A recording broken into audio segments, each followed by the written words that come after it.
from somewhere else, but this is where we found ourselves. Welcome to the local show. People you work with, people you know. Welcome to another edition of the local show here on GrassRoots Community Network. And welcome to our Facebook and YouTube audience, where each week here, guys, in Aspen, we feature inspirational Valley residents up and down the Roaring Fork Valley. I've got two first-time guests to the show. Longtime friend of mine, Olivia Daane, owner and artist at Live Aspen Art Gallery. Welcome, Olivia. Thank you for having me. It's great to be a first-time guest. Yeah. I'm sure you'll settle down here in a few minutes. We're just going to have so much fun, especially since we have Paul. We've got Paul Miller here, a.k.a. DJ Spooky. Welcome to the show, Paul, and welcome to our area as well. Thanks. It's been an incredible summer. I mean, just beautiful weather and stuff like that, so I'm just happy to be here. I'm a New Yorker, but an expatriate, so there we go. Are you an Aspen transplant then, or you're gonna spend some time with us now? Yeah, I'll probably be here on and off, mostly shuttling between Boulder, Denver, and Aspen over the next couple, like 6 to 8 months. Because, given the whole context of what's going on, the pandemic and so on, I'm finishing a book here, and I decided just peaceful and quiet, and I can get work done. Nice. Is that working out for you? Or are you too distracted by hiking and biking and outdoor activities? I have been cranking on projects, so. It's been really refreshing. I mean, and yeah, just that's probably a longer conversation, but basically I think geography can help with creativity. And I think right now you're seeing a tension between cities and smaller, more rural areas because a lot of people are leaving the cities right now. And you're going to be seeing a lot of artists probably doing that dual kind of aspect of somewhat in the city, somewhat in smaller, more remote areas. And I met Paul because, we're always usually, and he even more so than myself, traveling all over the globe to do the things that we do with art and connecting. So I'm really excited, and, I'm always just happy to have Paul this near and in a place where we can focus together. We've got some great projects we're doing together while he's here, stranded in Aspen. What a great place to be stranded. It's it's a very unique spot. I mean, I've spent a lot of time in Colorado. Yeah. And I'm really intrigued by the convergence of all sorts of different. Aspen just small but dynamic, and really it's a lab for democracy on a lot of levels. Let's go into that a little bit more, and then we can kind of backtrack through time. But let's talk about kind of current this summer and what's going on. And obviously it's been interesting on a lot of levels with global pandemic, local wildfires, our normal kind of summer, tourism business, and then art, heavily, playing an influence in your life, Olivia. And maybe just a couple lessons learned, how about this? Things that normally wouldn't have happened that you got to experience and appreciate due to COVID. Well, artists, it's sort of become a joke. People might have seen it a little bit already, but, what I was doing before quarantine, what I'm doing in quarantine, similar. However, I will say it really pushed me into my own backyard, which I've loved. I've been on mountain bike trails with my son I've never been on, and that's where we usually interact, is crossing paths on an uphill. So it's been a lot of time skinning, and I really loved that ultimate silence, that standstill. I found really healing.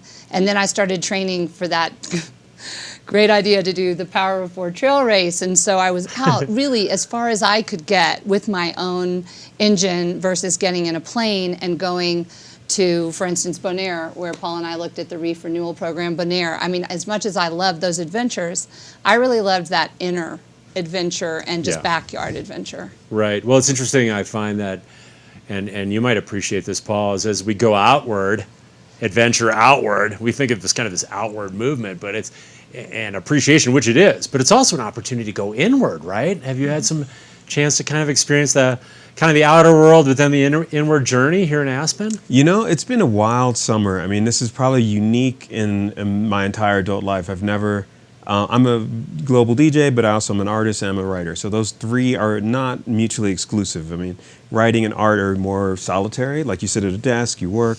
So I'm finishing a book called Digital Fictions, The Future of Storytelling.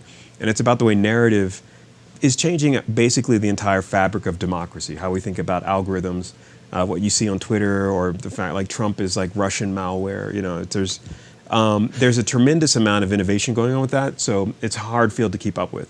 Meanwhile, DJ culture is kind of ground to a halt a little bit. So I'm not DJing festivals. Like, I'm kind of supposed to be in Norway now. And then before that, I was supposed to be in Berlin. Before that, I was supposed to be in Hiroshima. And that's the last 2 weeks. I'm That's how we got John Oates on the show, by the way, this summer. He was supposed to be in a lot of places, too. Yeah, I know John. He's cool. Isn't he great? And so the eerie thing about this moment is I'm dealing with the ghost of my calendar mixed with, like, the political tensions of the last several months that have seemingly reached a boil point. And, of course, there's an election this year. So we're seeing a tremendous amount of what I call weaponized information. So whether it be the tragedies that's going on, and whether it's Portland or Kenosha, or the fact that we have kind of a nation that's full of political adversary, just kind of adversarial approach to things rather than healing or converging together.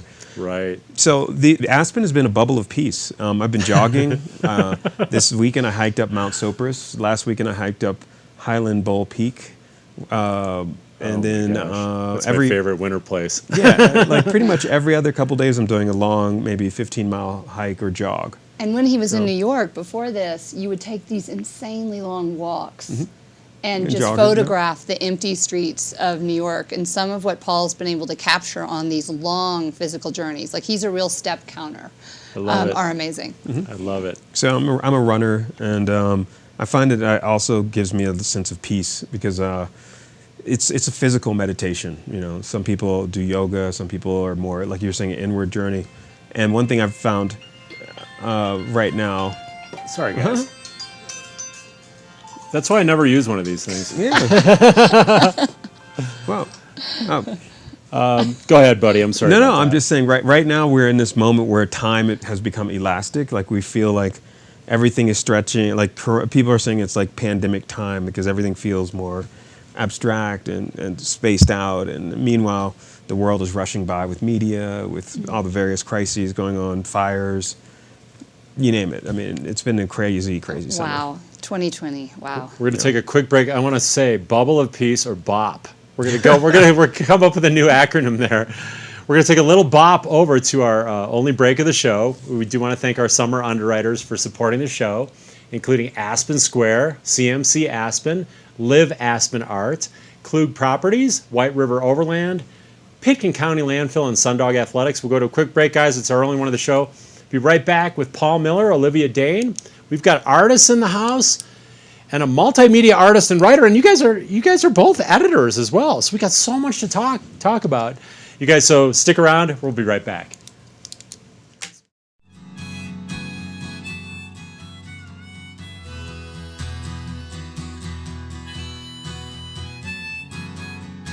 White River Overland specializes in camper van upfitting and overland outfitting. Catering to mountain dwellers and outdoor enthusiasts, many of WRO's builds are purpose-driven to facilitate and enhance skiing, cycling, camping, climbing, and river adventures. Nestled in the White River National Forest, close to the deserts of western Colorado and Utah, WRO also rents camper vans and accessories. More at whiteriveroverland.com.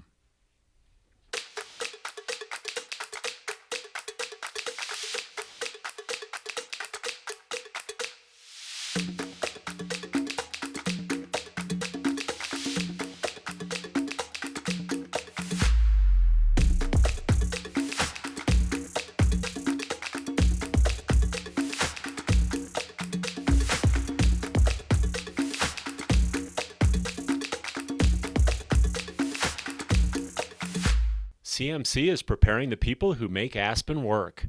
CMC Aspen collaborates with the community, providing skilled workers, future leaders, and problem solvers, meeting our economy's needs, ensuring opportunity and workforce integrity for generations to come. I'm so passionate about this community. I absolutely love living here and raising my family here. It gives me a lot of pride to share this with my friends and my clients and help them achieve their dreams of owning an Aspen snowmass and enjoying this incredible lifestyle. Live Aspen Art is a working studio at the base of Aspen Highlands. Come meet the artists and view both finished pieces and works in progress by owner Olivia Daane and visiting artists, or take private art classes offered for kids and adults. Olivia's recent works are also on view at Opera Gallery at the base of Aspen Mountain. For more information, contact Olivia at 970-379-2539 for an appointment, or visit liveaspenartgallery.com. Welcome to the local show. People you work with, people you know. We're back here on the local show. Thanks for sticking with us, guys. We've got a couple amazing artists in the house. And Olivia, let's just go to kind of the core of the show, which is the show title is Connecting Through Art. And that's really what Live Aspen Art Gallery is about. I mean, you're connecting people to the world, you're connecting people to issues. They can kind of manifest themselves through artwork. Say if they want to take an art class, which you offer for adults and kids. Can you just kind of speak of your overall philosophy with Live Aspen Art, and including bringing talented artists like Paul Miller in? Yeah, I mean, I came here in '88 for a vacation. I fell in love with the mountains. And so the first connection I have in Aspen is to the outdoors. Yeah. And I felt a real just connection to the identity of the people here who sought this geography for their personal home and where they wanted to be. I opened Live Aspen Art in 2006 and started bringing in artists and went through different iterations. Had a gallery downtown, had the little store Pop, you might remember, that was urban collectible toys, where I just thought that would lift people's spirits when the economy really went south in 2008. Kids could come in with $1 and buy something. I do love connecting people, and thank you for saying that. I love helping people manifest what they love to do and to use that to be of service. I teach art classes to kids and adults in it's a gritty space right now. Sometimes it's hung as a gallery. Right now, it's definitely a working space, and my works are at Opera Gallery. They most recently were shown in February. They show the reef restoration program I'm passionate about. I did an underwater series, and of course the butterflies, which I think everybody might know, or some people know. I've been painting them for a long time. Yeah. They just house that idea of transformation, right? And what can come of something, and how dichotomies can be brought together and create innovation. How science and art can come together. We don't have to be just caterpillars either. No, we get the whole, we get all the stages, right? Yeah, for sure. I like that transformation aspect. Yeah, and the aspen trees. So let's face it, corny as that may sound, that connected root system, I love using that, and just did some works that are at Opera now of the aspen trees. So within my own community, I love connecting to people, but I love connecting to the world out there. And Aspen is so unique in that. We're this incredible outdoor destination, and we connect to the world, and you can have a global voice from here. And that's where I would turn to Paul and say, we're working on some projects together, and he has so many I'd love for you to hear about. One of them is a digital magazine branch of We Rise Up the movie, which is a movement and a movie based on people taking their talents and using them to make a difference in something they're passionate about, sort of connecting to your soul purpose and then using it to give. So everyone from, CEOs of companies like the head of, Todd's, on and on, making, fashion with soul. There's a young guy we're going to be interviewing who does cell-grown leather. So picture high-end fashion, leather, no cow, no slaughter involved in that product. So there's so many people doing so many great things, and I'm passionate about bringing those people together in the studio to paint, but also as an editor for this new magazine. And Paul can speak a little bit to that, what he's been doing with his writing and work with National Geographic as an explorer that I just try to drop into here and there and catch Paul along the way. So Paul, as a contributing editor, you have a background that includes, you've worked with the likes of Yoko Ono, Metallica. You've produced an album that was like #3 on the reggae Billboard. That's unbelievable. He's awesome. And you can bring all that and writing and DJing, and you can bring all those different avenues, all those different kind of pathways into your writing.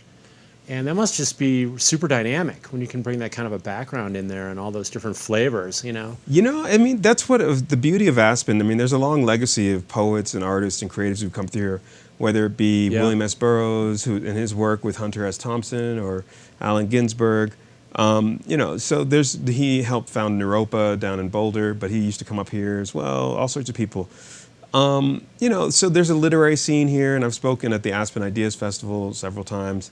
Okay. So I'm really interested in that interdisciplinary space, you know. So electronic music is just a mirror you hold up to your laptop. I mean, at this point, it's like everything is basically software. So I'm here mainly because I had wanted to get out of the larger scale urban context in New York with this whole pandemic thing going. You're going to be seeing a lot of like migrations right now because I think people are trying to figure it out. Is it worth paying the fortune you're paying to be in New York? Is it, I mean, I'm a diehard New Yorker, but I also feel like I want to hit the reset button because I think the pandemic, my motto is never let a crisis go to waste. I like because that. you can always figure that there's going to be a disruption that's happening. Right. And that disruption is going to be, you know, making other waves, other vectors happen. And I think right now the pandemic is really making us rethink the city. You know, usually an art scene is concentrated in a, you know, urban downtown, this, that, the other. And now because of everyone, like I'm actually experiencing what I call Zoom fatigue. You know, the Zoom conference calls and everything. So you can work from anywhere, and because it's electronic music or it's writing, I could be sitting on a mountain. I could be sitting. I was supposed to go to Timbuktu earlier this summer. I was supposed to go back to Bonaire to do some scuba diving. I was going to go to Japan for a while, Norway, Greece, Berlin. I had some shows in. And you're about to be oh. the keynote speaker for the TED conference, Wow. So the TED conference is which coming is now up. digital. Yeah, But now you're hanging in Aspen. So, you know.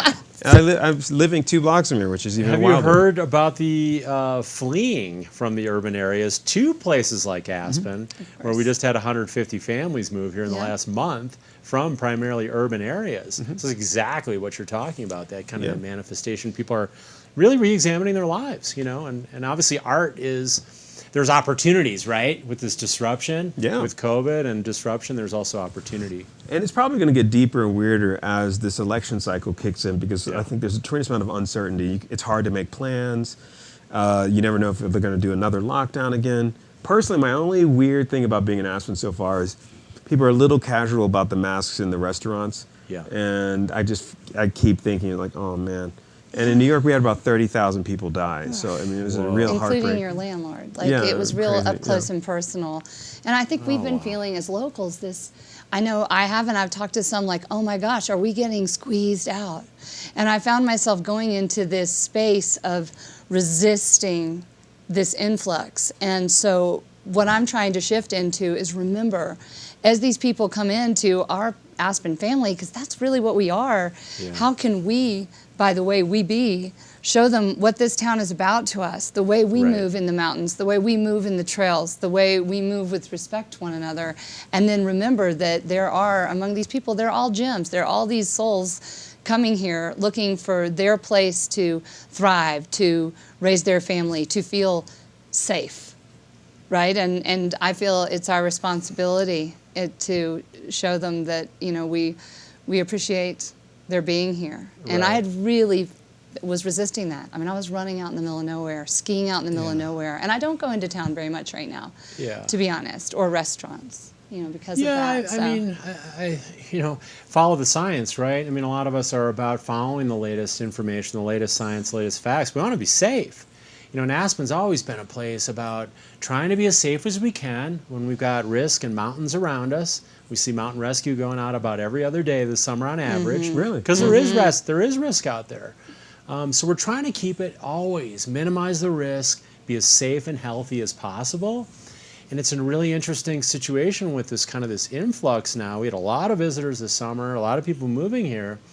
Is that kind of these cultural or value clashes that can sometimes occur, that our former mayor, who was recently on the show, he's now the dean of CMC, our community college, talked about that same thing. Still currently it's going to be these clash of values.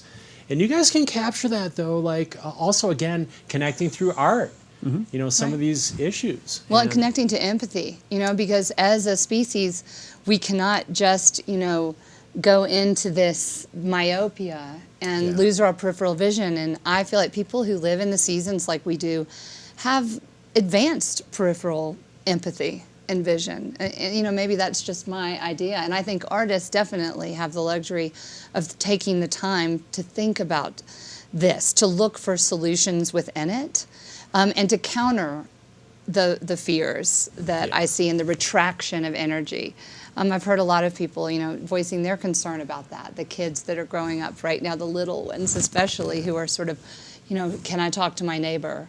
So how do we evolve in these situations, and in this time, like Paul is saying, this climate, which is, it's environmental, it's political, it's personal, and what can we do to keep our energy and our vibration in a place where we can connect with one another versus run? Right, and I think a big theme there, and we're down to just a couple of minutes, but hope versus fear. There's two ways to look at life. In one sense, if you break it down, hope and fear, I like to live out of hope. That's about being positive, about being an optimist. Also recognizing, though, there's real risks and danger as well.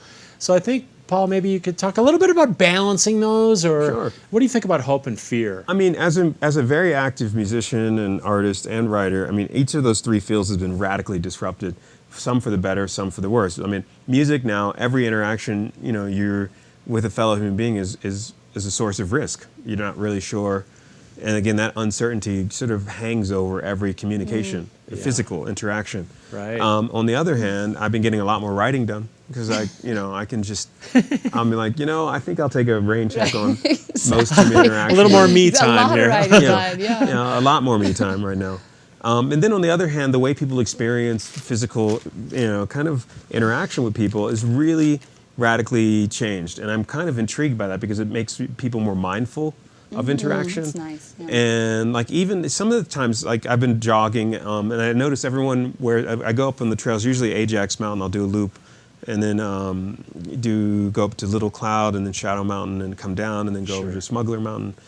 Nice. And people pull their masks on, and people are very friendly and very generous with the social space, but it's still really, it's a moment of uncertainty. And I think if there is a spirit of Aspen, I've actually tended to find that people are very. I'll give you a funny example. I was jogging down Mount Sopris because a rainstorm kicked in this weekend, and there was an old white guy, as there are plenty of that, and I whizzed past him because there's a storm coming in and there's like lightning and crazy wind, and I was drenched, and he was wearing probably some like Patagonia raincoat or something. I get to the bottom of the mountain, and I had parked my car 7 miles down to the trailhead where the concrete and the paved road had stopped because I didn't want to drive on a dirt road. And I'm walking in this rain, and like hail is coming down. And the old white guy I passed eventually drives past me in his car, stops and says, "Hey, do you need a ride?" And I was the only person walking because everybody, had parked their car on the dirt road. And I was like, "Yeah, my car is about 7 miles that way." And as it turns out, I had made a wrong turn in the wind and the storm, and I would have actually had to walk 15 miles to Carbondale. Whoa. And So hope So- and dignity and love, Yeah. let those go viral. Right, you guys were out of time. I hate to cut it off, but we're actually a little over on time. I did make you guys some cookies. Oh, Oh I my baked gosh. last night, and Are there's a you- couple parting gifts. Cool. Did you guys have fun on the show today? love it. Absolutely. Yeah. We'll have to come have Yeah, you back because I we're just mean- getting warmed up. I know. I So love glad cookies. to be Cool. here. So thanks, Olivia. Thanks, Paul. And thank you guys for watching The Local Show. White River Overland specializes in camper van upfitting and overland outfitting. Catering to mountain dwellers and outdoor enthusiasts, many of WRO's builds are purpose-driven to facilitate and enhance skiing, cycling, camping, climbing, and river adventures. Nestled in the White River National Forest, close to the deserts of western Colorado and Utah, WRO also rents camper vans and accessories. More at whiteriveroverland.com.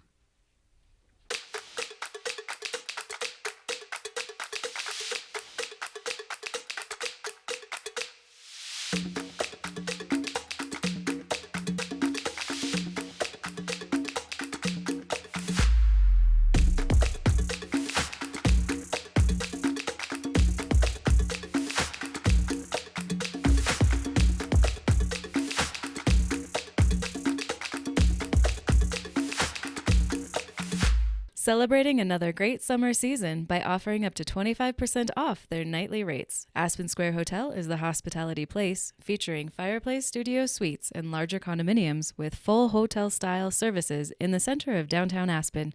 Aspen Square is proud to support the Locals Show. Sundog Athletics, Aspen's Adventure Sports School, is your opportunity to experience one-of-a-kind guided adventures and gain new skills to experience the thrills of mountain and road biking, fitness hiking, and Aspen's exclusive canoeing adventure. They can be reached at 970-925-1069, and fresh updates can be found at Sundog Athletics on Facebook or sundogathletics.com. Welcome to